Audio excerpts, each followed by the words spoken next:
Zombie apocalypse.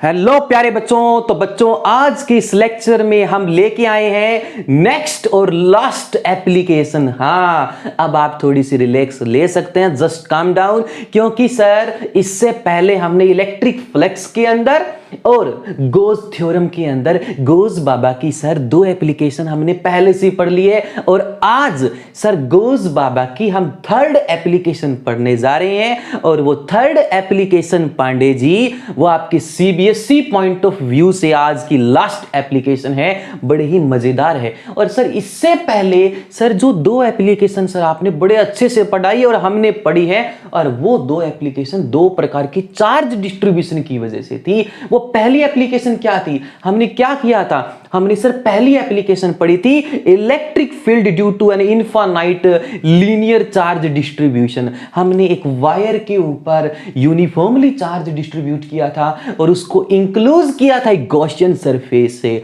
और जो Gaussian surface हमारे सामने सर जो उभर कर आई, that is in the form of cylindrical Gaussian surface. और सर उस सिलेंड्रिकल गॉसियन सरफेस में से हमने इलेक्ट्रिक फील्ड निकाला गोज बाबा को यूज करके। और sir the second application that we discuss in our previous lecture, and that is electric field due to an thin infinite sheet of charge or finite thickness of sheet of charge। तो प्यारे बच्चों, हमने last application पढ़ी थी surface charge distribution की। अब हम sir उसी सरफेस चार्ज डिस्ट्रीब्यूशन को बढ़ाते हुए आज हम एक नई एप्लीकेशन डिस्कस करेंगे। मजा आएगा उस टॉपिक को करने में, और वो एप्लीकेशन रहने वाली एक नए तरीके से, एक नए टॉपिक से। बच्चा लोग, कौन सी? Spherical shell. Sir charge spherical shell की वजह से और गोज बाबा की हम एंट्री करवा के इलेक्ट्रिक फील्ड निकालेंगे। बार बार तीन एप्लीकेशन में एक ही काम हो रहा है, electric field electric field electric field निकाल रहे हैं गोज लॉ को यूज करके। बस इतना दिमाग में सेट कर लो। सारी डेरिवेशंस आसान है, कॉन्सेप्ट आसान है, फिर क्वेश्चन करने में मजा आता है। ठीक है, तो स्टार्ट कर रहे हैं क्या नया टॉपिक। उससे पहले myself Nikhil Garg, welcome to NSP Nikhil sir physics classes पे मेरे सारे बच्चों का हार्दिक अभिनंदन।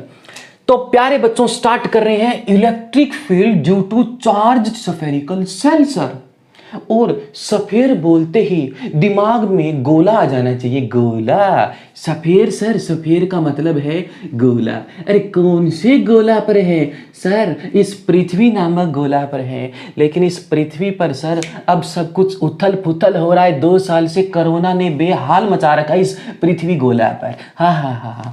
तो बेटा, चार्ज स्फेरिकल सेल, एक गोला रहने वाला, एक सफेयर रहने वाला है, उस सफेयर के ऊपर चार्ज आने वाला है। और सर जब किसी बॉडी पर चार्ज आता है, दिमाग में फ्लक्स आता है, और इस फ्लक्स से हम इलेक्ट्रिक फील्ड निकाल सकते हैं गोज बाबा का यूज करके। ओहो, ठीक है, चलेंगे गोज बाबा के पास आशीर्वाद लेने। कंडक्टिंग होलो सफेयर भी बोल सकते हो। तो पेपर में बेटा, in your examination this topic can come in 2 ways, either by charge spherical cell, या तो इस नाम से आएगा, या आएगा कंडक्टिंग होलोस्फीयर। सर होलो बोलते ही खोखला खोखला सिर्फ बाहर बाहर का नजर आएगा सर सरफेस। जैसे सपोज करो मैं गोला बोलूं तो दिमाग के अंदर एक पिक्चर बन जानी चाहिए बच्चा लोग, आप सभी के दिमाग में। और वो पिक्चर बननी चाहिए किसकी? एक बॉल की। बॉल, क्रिकेट की बॉल, कोई भी फुटबॉल, कोई भी बॉल जो है दिमाग में 3D सफेयर हमारे पास। आई भी समझ में? तो करने क्या जा रहे हैं सर? इलेक्ट्रिक फील्ड निकाल रहे हैं। अभी सर ने एक डायग्राम बनाया है, ये गोला बनाया है, ये गोला ऐसे, ये ऐसे गोला है, ये ऐसे गोला है, 3D में समझ में। क्रिकेट की बॉल है, एक हमारे पास एक सफेयर है, और उसके सरफेस के ऊपर मैं पहले एक बात क्लियर कर देता हूं, याद रखना। एक स्फेरिकल सेल के अंदर इनसाइड एक कंडक्टर, इसको कंडक्टर भी बोल सकते हैं, inside a spherical cell, inside spherical shell बेटा, और एक कंडक्टर। कौन सा? Spherical conductor. एक स्फेरिकल सेल और एक कंडक्टर, एक ही मतलब की बात है। दोनों के भीतर जो नेट चार्ज होगा अंदर सर, वो 0 होगा। नेट चार्ज याद रखना, जब भी आप किसी कंडक्टर के ऊपर चार्ज दोगे, when you give some charge to a conductor, then all the charge will reside on the outer surface of the conductor। याद रखना, अभी से इस बात को पकड़ लो, गांठ बांध लो इस चीज की जो सर बता रहे हैं। इस चीज के बारे में हम कैपेसिटेंस पार्ट में अच्छे से ऑफिशियली डिस्कस करेंगे कि क्यों सर चार्ज किसी कंडक्टर की परत पे उसके सरफेस पर यूनिफॉर्मली फैल जाता है, डिस्ट्रीब्यूट हो जाता है। अभी के लिए इतना ध्यान रखो कि एक सेल के अंदर, एक कंडक्टर के अंदर नेट चार्ज जो है इनसाइड द कंडक्टर और a spherical shell, net charge 0, all the charge reside on the outer surface of conductor, जो मदद करेगा हमारी इस टॉपिक को समझने में। ठीक है, तो या तो स्फेरिकल सेल बोलो या होलो स्फीयर बोलो, दोनों का एक ही मतलब है। और कई बार बच्चों के दिमाग में कंफ्यूजन रहती है, बड़ी दिक्कत करती है, और वो दिक्कत है ना फिर मुझे अच्छी नहीं लगती जब बच्चों को वो दिक्कत आती है। क्या कि सर या इस स्फेरिकल सेल में और इस होलो स्फीयर में सर अंतर क्या है, ये दिमाग में सर कंफ्यूजन क्रिएट कर रहा, मतलब समझ में नहीं आ रहा। तो अभी के लिए ये समझो कि आपके पास बहुत ही पतला, थिन, मतलब इसकी कोई थिकनेस नहीं है, ऐसे मानो कि एक लाइन है, बस एक बाउंड्री है। ठीक है, वैसे चाहे कितना भी पतला हो, अरे छोटी मोटी थिकनेस तो होती है ना। मतलब सर एक तो मैं ये बिल्कुल ऐसे पतली सी लाइन बनाऊं, अरे एक थोड़ा सा ये बनाऊं, एक तो मैं ऐसे बनाऊं और एक थोड़ा सा थिकनेस मोटा करके बनाऊं, तो याद रखना रियल में ऐसा ही होता है, कुछ ना कुछ थिकनेस जरूर होती है, मोटाई जरूर होती है। तो बस इस पहले इस डेरिवेशन को हम अच्छे से समझ लें बच्चा लोग, फिर हम इन दोनों के बीच में अच्छे से कंपैरिजन करेंगे और लास्ट में जाते आपको एक बढ़िया सा जो है मजा आने वाला है इन दोनों के बीच में जब अंतर करेंगे। ठीक है, तो स्टार्ट कर रहे हैं। Electric field due to charge spherical shell और ए हॉलो कंडक्टिंग स्फीयर। तो सर ने यहां पर लिया है ये एक स्फीयर, क्या लिया है, एक स्फीयर, और इस स्फीयर के ऊपर हमने चार्ज को यूनिफॉर्मली डिस्ट्रीब्यूट कर रखा है। इसकी सरफेस के ऊपर सर ये plus Q charge uniformly distribute है, क्योंकि इसके ऊपर सरफेस चार्ज डेंसिटी है प्लस सिग्मा। और सर इस चार्ज की वजह से हम बच्चा लोग बबुआ इलेक्ट्रिक फील्ड निकाल सकते हैं, और पता है कितनी जगह निकाल सकते हैं, 3 जगह निकाल सकते हैं, और वो तीनों जगह पर ही हमें इलेक्ट्रिक फील्ड इस डेरिवेशन में आज करके दिखाना है। तो बने रहिए मेरे साथ, निखिल गर्ग के साथ, मजा आएगा इस टॉपिक को करने में। तो जैसा मैं लिखवा रहा हूं, बोर्ड पे लिखा है, एज इट इज बच्चों आपको लिखना है अपनी कॉपी में। स्टार्ट करें। तो sir consider a charge sphere, you can see प्यारे बच्चों क्लियरली फ्रॉम दिस डायग्राम, एक चार्ज स्फीयर है जिसके ऊपर यूनिफॉर्मली चार्ज डिस्ट्रीब्यूट है। तो consider a charge sphere shell of radius r on the surface of it, जिसकी सरफेस पे चार्ज इज यूनिफॉर्मली डिस्ट्रीब्यूटेड, जिसके ऊपर हमने चार्ज को बच्चा लोग यूनिफॉर्मली डिस्ट्रीब्यूट किया है, और having surface charge density plus sigma. And due to this, और इसकी वजह से, किसकी वजह से, इस चार्ज स्फीयर की वजह से सर, चार्ज स्फीयर की, we can calculate sir electric field at 3 points. हाँ प्यारे बच्चों, 3 जगह हम इलेक्ट्रिक फील्ड निकाल रहे हैं, कहां कहां, चलो ठीक है, थोड़ा सा सोच के बताइए कि सर इस चार्ज स्फीयर की वजह से हम 3 जगह कहां कहां इलेक्ट्रिक फील्ड निकाल सकते हैं, 3 पॉइंट्स कहां कहां ले सकते हो बच्चा लोग, बताना थोड़ा सा सोच के। एक तो इस चार्ज स्फीयर के बाहर किसी पॉइंट पर हम सर इलेक्ट्रिक फील्ड निकाल सकते हैं सर, और गोजला की एप्लीकेशन है, किसी पॉइंट में से कितना इलेक्ट्रिक फील्ड निकलेगा, तो पहले सर उस पॉइंट से पास होती हुई एक गॉसियन सरफेस बनाएंगे, क्योंकि गोज बाबा कहता है कि जिस पॉइंट पर भी इलेक्ट्रिक फील्ड निकाल रहे हो किसी चार्ज की वजह से, अरे बेटा लोग, ठीक है बच्चा लोग इधर बताना, ये पॉजिटिव चार्ज और पॉजिटिव चार्ज से सर इलेक्ट्रिक फील्ड लाइंस जो होती हैं वो रेडियली आउटवर्ड होती हैं, रेडियली आउटवर्ड होती हैं, रेडियली आउटवर्ड बाहर की तरफ निकलती हैं हर पॉसिबल डायरेक्शन में। और इन इलेक्ट्रिक फील्ड की डायरेक्शन में जब कोई एरिया एलिमेंट बनाते हो और उस एरिया एलिमेंट को कवर करने के लिए एक गॉसियन सरफेस बनाते हो, तो वहां से फ्लक्स मिलता है, वहां से इलेक्ट्रिक फील्ड मिलता है। तो इस चार्ज स्फीयर की वजह से बच्चों हम कितनी जगह इलेक्ट्रिक फील्ड निकाल सकते हैं, एक तो सर बाहर निकाल सकते हैं, और इस P पॉइंट पर जब निकालोगे तो सर इस P पॉइंट को कवर करेंगे गॉसियन सरफेस में, जिसमें ये सारा चार्ज बंद हो जाएगा। दूसरा कहां इलेक्ट्रिक फील्ड निकाल सकते हैं, पहला तो मैंने बता दिया, वो पहले इस डेरिवेशन का पहला केस है, आउटसाइड द चार्ज स्फीयर, पहला केस, और इसकी रेडियस कितनी है इस चार्ज स्फीयर की, कैपिटल R। दूसरा सर हम निकाल सकते हैं इसके सरफेस पे, हाँ इस स्फेरिकल चार्ज बॉडी की सरफेस पर हम इलेक्ट्रिक फील्ड निकालेंगे और फिर हम निकालेंगे सर अंदर, और अंदर वाले पार्ट में बेटा जो आपको रिजल्ट मिलेगा बच्चा वो बहुत ही इंटरेस्टिंग बनेगा। तो स्टार्ट करते हैं पहला केस, आउटसाइड द स्फीयर, इतना लिखिए, ठीक है। अभी हम देखते हैं आउटसाइड द स्फीयर का डायग्राम। तो बच्चों स्टार्ट कर रहे हैं हम इलेक्ट्रिक फील्ड का पहला केस निकाल रहे हैं। कहां निकाल सकते हैं पहला electric field? Sir outside the sphere. इस चार्ज स्फीयर के सर बाहर किसी भी पॉइंट पर आप इलेक्ट्रिक फील्ड निकाल सकते हो। तो we are going to start बच्चा लोग case number 1, sir outside the sphere, ठीक है। तो बेटा आप देख सकते हो ये हमारा चार्ज वाला पार्ट है और इससे बाहर हमने कोई पॉइंट पी ले लिया और इस पी पॉइंट को टच करते सर हमने क्लोज सरफेस बंद कर दी। क्यों बंद कर दी? क्योंकि सर गॉसियन सरफेस कहता है कि जिस पॉइंट पर भी इलेक्ट्रिक फील्ड निकालो उस पॉइंट से पास होती है क्लोज इंक्लोज सरफेस बनाओ ताकि उसके भीतर उसके अंदर सारा चार्ज इंक्लोज हो जाए। तो अब आप क्लियरली देख सकते हैं इस गॉसियन सरफेस में सारा चार्ज इंक्लोज हो गया। आई बात समझ में? अब हम क्या करेंगे, इस पी पॉइंट पर एक एरिया एलिमेंट बनाया। आप देख सकते हो ये पी पॉइंट है और इस पी पॉइंट पर ये एरिया एलिमेंट, और आपको पता है कि सर हर एरिया के प्लेन के परपेंडिकुलर इसका एरिया वेक्टर होगा, ये डीएस वेक्टर होगा। और पॉजिटिव चार्ज से sir electric fields radially outward इधर ऐसे शू शू शू शू शू शू, तो हमें एक इलेक्ट्रिक फील्ड ऐसी भी मिलेगी सर जो एरिया वेक्टर के साथ साथ साथ साथ जारी होगी, और हमें वही कंडीशन चाहिए। तो इस गॉसियन सरफेस के ऊपर किसी भी पॉइंट पर इलेक्ट्रिक फील्ड की वैल्यू देखोगे तो बेटा इक्वी डिस्टेंट होगी। तो इस स्फेरिकल चार्ज के सेंटर से सेम डिस्टेंस के ऊपर किसी भी पॉइंट पर you will get the same value of electric field. तो इस वजह से बाय सिमेट्री हमें एक स्फेरिकल गॉसियन सरफेस बनानी पड़ी। तो इलेक्ट्रिक फील्ड इस गॉसियन सरफेस के हर एक पॉइंट पर कांस्टेंट आएगा। अब ऐसे ऐसे कितने डीएस बन सकते हैं इसके ऊपर? बहुत सारे। तो मैं सबको इंटीग्रेट दे मारूंगा, एक डीएस में से जितना फ्लक्स मिलेगा तो बाकी सरफेस के जितने डीएस होंगे तो जितना टोटल फ्लक्स देगा वो पूरी गॉसियन सरफेस में से देगा, तो वो होगी हमारी स्फेरिकल सरफेस तैयार। आई बात समझ में? तो हमने इस पी पॉइंट के ऊपर एक छोटा सा डीएस काटा, और सर ये डीएस काटा तो ये डीएस का एरिया वेक्टर और एक लाइन सर इलेक्ट्रिक फील्ड के बाहर, दोनों के बीच में थीटा 0।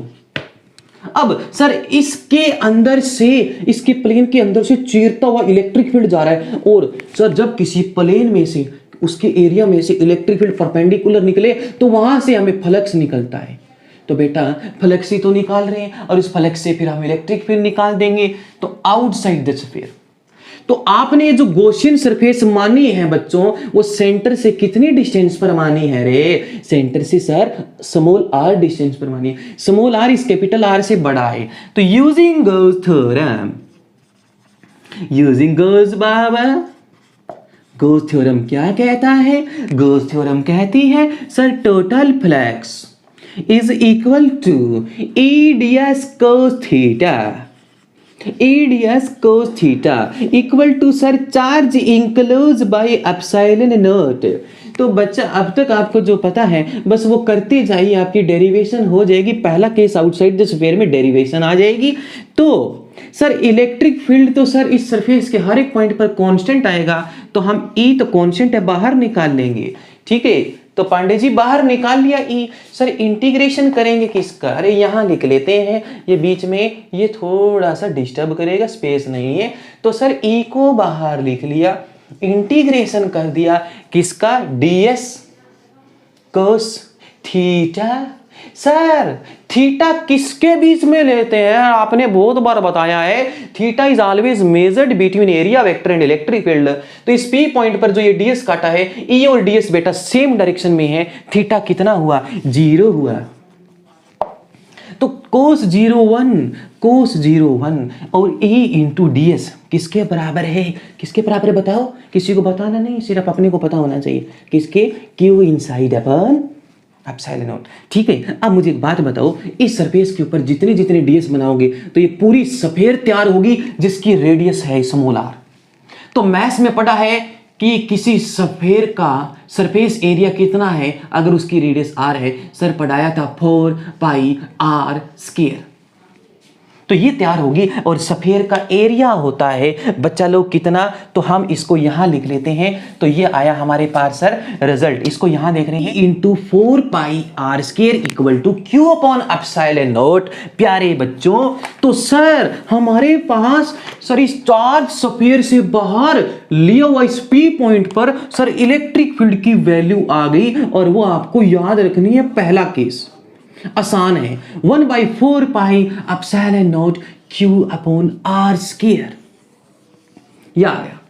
तो हमने इलेक्ट्रिक फील्ड निकाल दिया इस स्फेरिकल सेल की वजह से आउटसाइड द स्फीयर। ओके बच्चा लोग, अब हम इस P पॉइंट को या ये कहें ये बाहर वाली सर गॉसियन सरफेस को छोटा करके हम ऐसी गॉसियन सरफेस बना लेते हैं जो बिल्कुल इस चार्ज स्फीयर के रेडियस के बराबर आ जाए। मतलब इस स्मॉल r को हम इतना कर दें कि इसकी रेडियस इसके बराबर हो जाए और गॉसियन सरफेस लगभग हम क्या करें इस चार्ज स्फीयर के बराबर मान लें।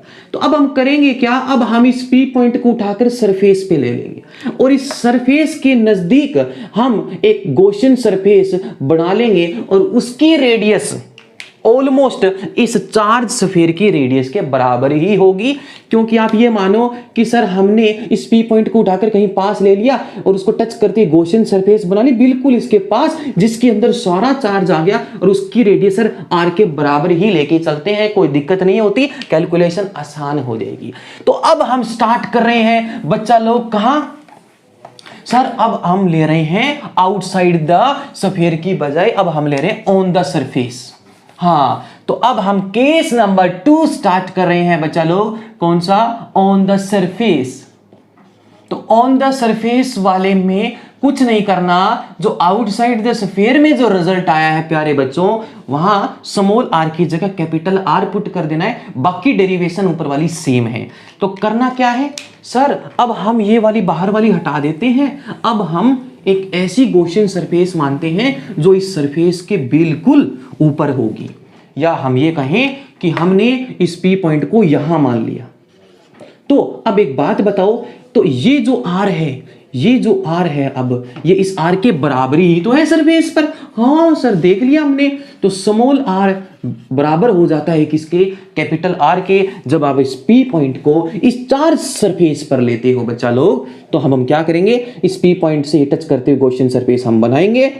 ठीक है, तो वापस इस P पॉइंट पर जब ये छोटा सा एरिया काटोगे तो इसकी वजह से सर ds वेक्टर इधर, सर एक लाइन इलेक्ट्रिक फील्ड की भी इधर, दोनों के बीच में थीटा 0। तो सर काम डेरिवेशन बिल्कुल सेम है, तो आपको कुछ नहीं करना, डेरिवेशन जो ऊपर करी बिल्कुल सेम करनी है, जो लास्ट में रिजल्ट आएगा बस 1/4πε0 Q अपॉन, पीछे स्मॉल r था आउटसाइड द स्फीयर वाले, अब क्या करना है स्मॉल r की जगह पुट कर देना है कैपिटल R, आंसर आ गया आपके पास equal to 1/4πε0 Q upon r²। अब हम कर रहे हैं द लास्ट वन, और इंपॉर्टेंट रिजल्ट मिलेगा आपको इस केस नंबर 3 से। तो बेटा केस नंबर 3 हम देख रहे हैं, तो सर अब जो आप इलेक्ट्रिक फील्ड निकाल सकते हो ना, इस चार्ज स्फीयर के अंदर निकालोगे तो अंदर कुछ मिलेगा नहीं, चाहे आप चेक कर लो, चाहे निकाल भले ही लो, लेकिन मिलने वाला आपको कुछ नहीं है, ठन ठन गोपाल होने वाला है। तो हम इनसाइड द स्फीयर चेक कर रहे हैं बच्चा लोग, inside the sphere. Sir inside the sphere ले रहे हो ना, तो आप एक काम करते हैं सर, पहले इनसाइड एक पॉइंट बनाते हैं, पहले इनसाइड एक पॉइंट बनाते हैं। तो सर पहले इसको पूरा कर लें अच्छे से, ठीक है। हाँ, अब हम क्या करेंगे बेटा, ये इसका सेंटर, सारा का सारा जो चार्ज है वो यूनिफॉर्मली डिस्ट्रीब्यूट है, सिर्फ बाहर, अंदर चार्ज है नहीं। तो अंदर अभी सर ने स्टार्टिंग में लिखाया था कि net charge inside spherical conductor जो होता है ना वो 0 होता है। सर अंदर जब चार्ज ही नहीं होगा तो सर उससे लाइंस कैसे निकलेंगी सर, क्योंकि लाइन तो सिर्फ चार्ज तो बाहर है, तो लाइन तो सिर्फ बाहर निकलेंगी, अंदर कहां से निकल के आएंगे, अंदर तो चार्ज है ही नहीं। तो फ्लक्स का तो कॉन्सेप्ट लग ही नहीं सकता, फ्लक्स नहीं निकल सकता सर, तो इलेक्ट्रिक फील्ड नहीं निकल सकता। तो यही तो मजे की बात है कि स्फीयर के अंदर फ्लक्स 0 होता है, इलेक्ट्रिक फील्ड 0 होता है, ठीक है, और चार्ज भी 0 होता है। ठीक है। तो बेटा स्फीयर के अंदर net flux zero, net electric field zero और नेट चार्ज जीरो। प्रूफ करेंगे कि कैसे इलेक्ट्रिक फील्ड जीरो होता है। तो देखें, तो अगर आपको अंदर इलेक्ट्रिक फील्ड निकालना है तो आप एक काम करो, यहां से r डिस्टेंस के ऊपर एक पॉइंट P ले लो। अब यहां पॉइंट P ले लिया, बार बार एक ही चीज समझा रहा हूं, जिस पॉइंट पर इलेक्ट्रिक फील्ड निकालना है उस पॉइंट से टच होती हुई एक गॉसियन सरफेस बना लो। अब गॉसियन सरफेस तो सर आपने बना ली, लेकिन गॉस बाबा कहता है कि उस गॉसियन सरफेस को तब बनाओगे ना कि जब उसके अंदर चार्ज इंक्लोज होगा। तो क्या आपको इसके अंदर कहीं चार्ज दिख रहा है? तो आप क्या बोलोगे? We know sir, we know charge enclosed is zero inside the sphere. तो बच्चों लोग, स्फीयर के अंदर सर चार्ज जीरो होता है। अब गोज बाबा का रिजल्ट लगा लो। देखो, यूजिंग गोज थ्योरम, तो गोज थ्योरम क्या कहती है कि sir total flux is equal to क्या sir, E D S cos theta equal to sir charge enclose by epsilon naught. और सर चार्ज इंक्लोज तो सर अंदर है ही नहीं, चार्ज तो सर सिर्फ और सिर्फ बाहर सरफेस के ऊपर फैला हुआ है, अंदर है ही नहीं। तो बेटा ये चीज जीरो हो गई। तो ई D S cos theta zero, तो सर इलेक्ट्रिक फील्ड भी जीरो। तो हमने यहां देखा बच्चा लोग कि हमारे पास इलेक्ट्रिक फील्ड क्या आ गया? जीरो। और बहुत इंपॉर्टेंट कॉन्सेप्ट है पांडे जी, क्या कि स्फीयर के सेंटर से लेकर सरफेस की रेडियस तक याद रखना, आपको कोई इलेक्ट्रिक फील्ड नहीं मिलेगा, क्योंकि सर जब चार्ज ही नहीं होगा तो फ्लक्स जीरो होगा, इलेक्ट्रिक फील्ड जीरो होगा। जैसे ही सरफेस पर पहुंचोगे तो एकदम से चार्ज दिखेगा, फ्लक्स निकलेगा, इलेक्ट्रिक फील्ड मिलेगा। फिर इससे बाहर जाओगे तो डिस्टेंस बढ़ने से इलेक्ट्रिक फील्ड कम होता जाएगा। तो अब हम इन तीन केसेस को बच्चा हम देख रहे हैं, ग्राफिकली स्टडी कर रहे हैं। तो आई होप कि आपको ये तीनों केसेस बड़े अच्छे से समझ में आए। आउटसाइड द स्फीयर कैसे निकलेगा, सरफेस पे कैसे निकलेगा, अंदर कैसे निकलेगा, अब हम देख रहे हैं ग्राफिकली। तब तक के लिए आप अपने कॉपी में, नोट्स में स्क्रीनशॉट लेके वीडियो पॉज करके आप बना सकते हैं। तो बच्चा अब हम डिस्कस कर रहे हैं ग्राफ। और ग्राफ किसके बीच में बन रहा है? ग्राफ बन रहा है बबुआ electric field versus r. Electric field और आर के बीच में हम जो है वो ग्राफ देखेंगे। ठीक है, तो सर ये है हमारा इलेक्ट्रिक फील्ड। ठीक है, इस लाइन पर सर आर वेरी करेगा, इस लाइन पर सर इलेक्ट्रिक फील्ड वेरी करेगा। ठीक है पांडे जी, तो सर ये सेंटर, ये सेंटर से सर स्मॉल आर बढ़ते बढ़ते बढ़ते बढ़ते बढ़ते बढ़ते रेडियस तक सर अंदर खाली है। तो आपका इलेक्ट्रिक फील्ड, आपको पता है कि इस लाइन की वैल्यू इस पर जीरो, तो आपकी लाइन जो है वो एक्स एक्सिस पर ही रहेगी सरफेस की रेडियस तक। समझ में आया? मैथ्स वाले अच्छे से समझ सकते हैं। अरे ऐसी क्या बात करते हो सर, बायो वाले भी समझ सकते हैं, बायो वालों ने भी तो 10th तक मैथ पढ़ा, इतना खासा तो मैथ जानते हैं हम। तो यहां तक, तो जैसे जैसे जैसे जैसे सरफेस तक, तो बेटा यहां सरफेस तक आ गई।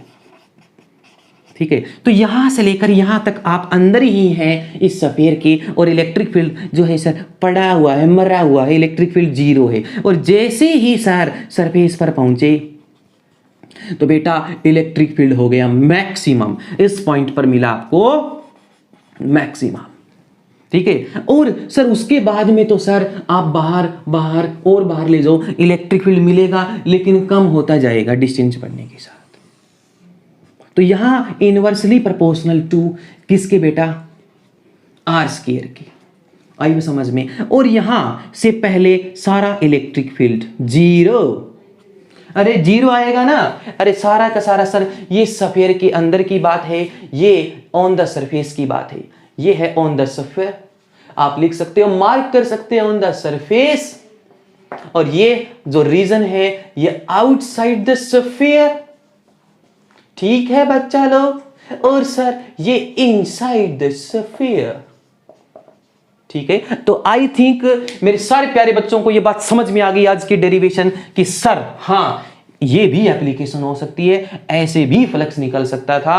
ठीक है, तो बच्चा अब हम स्टार्ट कर रहे हैं जो मैंने स्टार्टिंग में बोला था कि सर होलोस्फीयर में और स्फेरिकल सेल में सर फर्क क्या होता है। आप इसको अच्छे से अपनी कॉपी में उतार लेना और इसको समझ लेना। तो बच्चा लोग, हमने अब तक 3 एप्लीकेशन डिस्कस कर ली हैं पांडे जी। अब हम देख रहे हैं डिफरेंस। आपके नॉलेज के लिए है, ये पेपर में कुछ नहीं आएगा लेकिन पता होना चाहिए, क्योंकि न्यूमेरिकल्स करोगे इसके ऊपर तो फिर गड़बड़ हो जाएगी, कंफ्यूज हो जाओगे। Difference between hollow sphere and spherical shell. वैसे देखें तो दोनों एक ही होते हैं, दोनों में कोई फर्क नहीं होता है, लेकिन समझ में आना चाहिए कि सर इसमें और इसमें फर्क क्या है। स्फेरिकल सेल और होलोस्फीयर दोनों के अंदर ही नेट चार्ज इनसाइड जो होता है, अंदर जो चार्ज होता है बेटा वो 0 होता है। आई बात समझ में, ये चीज समझ लेना। अब स्फीयर का मतलब होता है एक बॉल। जैसे मैं ये कहूं कि ऐसे समझो, ये है, ठीक है, ये है, ये कटा हुआ हिस्सा है उसका, ठीक है, ये बॉल पूरी थी, ये बॉल है, ये बॉल है, ठीक है। और ये जो है ना, ये जो मैं बना रहा हूं, जो अंदर जो ये आपको छोटा सा स्फीयर दिख रहा है, कॉन्सेंट्रिक स्फीयर दिख रहा है आपको, ये वाला, ये है आपका स्फेरिकल सेल। ये मैंने बनाया है स्फेरिकल सेल। ये पूरा सेल है। और ये जो आपको दिख रहा है ना, ये इसकी थिकनेस है, थिकनेस मोटाई है, ठीक है। मतलब एक तो मैं ये ऐसे लाइन बनाऊं, कभी बेटा ऐसे लाइन नहीं होती है, ये कभी भी लाइन नहीं होती है। मतलब लाइन का मतलब बेटा इसके ऊपर थोड़ी बहुत तो थिकनेस होएगी ना, ये थिकनेस है। और जब थिकनेस होती है तो एक इनर सरफेस, ये वाली जो अंदर वाली दिख रही है ना आपको, ये है आपकी इनर सरफेस, अंदर वाली परत, इनर। और ये जो बाहर दिख रही है, ये बाहर दिख रही है बेटा, ये आउटर सरफेस, ठीक है। इनर सरफेस सेंटर से लेकर इसकी कोई रेडियस होगी R1 और बाहर वाले की होगी R2, और इस पूरे को बोलेंगे स्फेरिकल सेल। आई बात समझ में। अब मजे की बात यह है, अभी आप कहते हो ना सर कि सर किसी स्फेरिकल सेल के ऊपर और होलोस्फीयर के ऊपर जब हम चार्ज देते हैं तो आप इतना समझ में आया आपको कि स्फेरिकल सेल ये है आपका, ये है, ठीक है।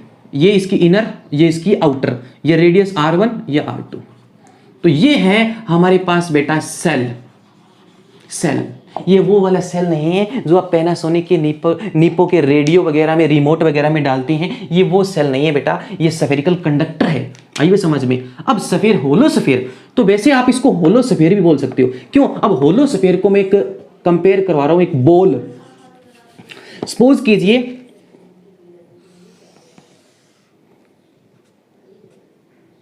ठीक है, ये हमने एक बॉल बनाई और ये जो है इस बॉल का आधा हिस्सा है, नीचे वाला कटा हुआ हिस्सा है। मतलब बेटा इसको मैं थोड़ा सा 3D में विजुलाइज करवाने की कोशिश कर रहा हूं ताकि मेरे बच्चों को अच्छे से अच्छा समझ में विजुलाइज हो।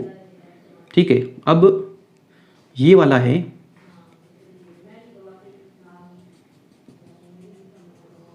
ठीक है, आप समझ आना कि ये दो बॉल्स हैं,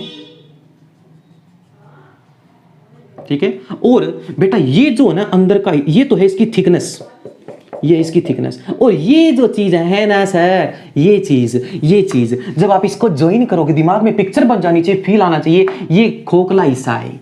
अगर आपने क्रिकेट की बॉल को बॉल देखो और उस बॉल को अगर आप काट के देखोगे बीच में डायमीटर के लो तो आपको अंदर से खाली नजर आएगी ना। नीचे वाला पार्ट भी ये वाला, ये खोखला है, ये खोखला है, तो इसको बोला होलो। अब अरे इसमें और इसमें कोई फर्क थोड़ी है। अरे ये नीचे वाली बॉल, आधी बॉल, और ऊपर वाली आधी बॉल को ज्वाइन कर दो तो सेंटर से ये एक रेडियस R1 ही तो बनी ना, और सेंटर से ये R2 ही तो बनी ना, और अंदर का पार्ट सर खाली है, खोखला है। तो चाहे आप होलो बोल दो चाहे सेल बोल दो, एक ही मतलब है, कंफ्यूज नहीं होना है। मतलब सेल और होलोस्फीयर बेटा उसकी कुछ ना कुछ थिकनेस होती है, और उसके थिकनेस की वजह से एक बनती इनर सरफेस और एक बनती है बबुआ आउटर सरफेस। इनर सरफेस और आउटर सरफेस की अलग अलग रेडियस होगी। समझ में आया? हाँ। अब मेन चीज मैं बता रहा हूं, जाते जाते इस लेक्चर की लास्ट और इंपॉर्टेंट और सर ने ये जो भी बताया ना, आप अपनी नॉलेज के लिए और इंपॉर्टेंट के लिए, जो इंटेलिजेंट बच्चे हैं इसको अलग से राइट डाउन कर सकते हैं अपनी नॉलेज के लिए। हाँ सर ने इन दोनों के बीच में ये बताया था, मैं इसको अच्छे से लिख सकता हूं। हाँ अब एक बात बताइए, हाँ ठीक है, ये सेल बनाया है सर, सेल लाइन नहीं होती है, थिकनेस होती है, तो इसके अंदर एक बाउंड्री और आएगी। एक्चुअल में ऐसा फिगर होता है इसका 3D में, ठीक है। हाँ और सर अगर आप कहते हो कि सर मैंने इस बाहर वाली सरफेस के ऊपर प्लस क्यू चार्ज दे दिया, और बेटा जब किसी सरफेस के ऊपर चार्ज देती हो ना तो वो एक जगह टिका हुआ नहीं रह सकता ड्यू टू म्यूचुअल रिपल्सन। तो यहां पर अगर इंजेक्शन सपोज करो, ये गोला लिया मैंने, होलोस्फीयर लिया, अंदर खाली है, ये इसकी इनर सरफेस, ये इसकी आउटर सरफेस, सेंटर से ये रेडियस r1, ये r2, r1 r2, समझ में आया, ये खाली पार्ट है। सर इंजेक्शन भरा और इस इंजेक्शन भर के मैंने इसकी सरफेस के किसी एक पॉइंट पर ऐसे दबा दिया, सारा चार्ज यहां इकट्ठा कर दिया। अरे वो सारा का सारा पॉजिटिव चार्ज इस सरफेस के किसी पॉइंट पर कितनी देर तक बना रहेगा रे? Due to mutual repulsion like charge repel each other, तो मिनिमम रिपल्सन एक दूसरे के बीच में लगे, तो इसलिए ये अपने आप को इस स्फीयर के ऊपर हर जगह यूनिफॉर्मली डिस्ट्रीब्यूट कर लेते हैं। तो इस वजह से ही तो हम चार्ज को बेटा क्या करते हैं, चार्ज को हम यूनिफॉर्मली डिस्ट्रीब्यूट इसी तरीके से तो करते हैं, ठीक है। आई बात समझ में? तो आपको बात ये क्लियर होगी कि सर कैसे चार्ज जो है वो यूनिफॉर्मली डिस्ट्रीब्यूट होता है। इसको थोड़ा सा अच्छा बना लेते हैं ताकि आपको समझ में आए सर ने क्या बनाया है। हाँ तो बेटा इसके ऊपर चार्ज है plus plus plus plus plus plus plus plus plus plus plus plus plus positive positive positive positive positive positive positive positive positive. हाँ जी सर, अब ये है सर इसकी इनर स्फीयर, ठीक है। इसको दोबारा बनाते हैं ताकि अच्छे से विजुलाइज हो, आई वो समझ में। तो ये है इसकी इनर और ये आउटर।